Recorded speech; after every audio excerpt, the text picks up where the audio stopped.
Hey guys, today I'm going to tell you how to fix face unlock not working in Samsung Galaxy S21 Ultra. If you're using S21 Ultra and you're facing the issue that your face unlock isn't working, so let's see some possible fixes for this. The very first thing you can try to clear your front camera. You have to make sure that your rear camera is completely cleared.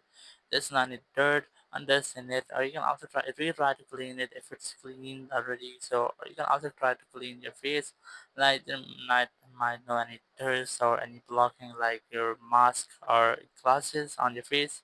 Or sometimes it also be that when you have sunlight on your face, so your camera cannot recognize you. Once you have done all of these, so you can retry to use your face unlock. But if it's still not working, go ahead to your settings app here, scroll down, go to security and privacy, go to lock screen here, enter your lock screen password. Now select face recognition, and you have to make sure that this option of require open eyes is disabled. If you might find it enabled, just try to disable this from here, and once I've done, the issue might have been fixed.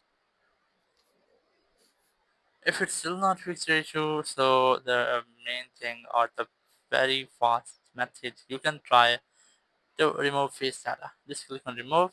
Once your face data has been removed, you have to re-register your face data, but before you retry, I recommend you one more thing. Go to face recognition here, or go to your software update section, go to software update, click on check for updates, and just make sure that your phone might have any software updates. If you find, just try to update your software. And once you updated your software, go back, scroll down the control center, click on this power icon, click on restart, and then click on this restart button again. It will completely restart your phone. And once your phone has been restarted, just go back, go to your settings app again, go to security and privacy, go to lock screen, enter your lock screen password, go to face recognition, click on continue, and then try to re-register your face again. Now, once you have re-registered after making a forced restart might help you to fix software glitches or technical errors. Software update will also help you to update your software. Once you have done, your issue will be fixed, and this time you will not get this issue again. Thank you very much for watching the video. Until next video, bye bye.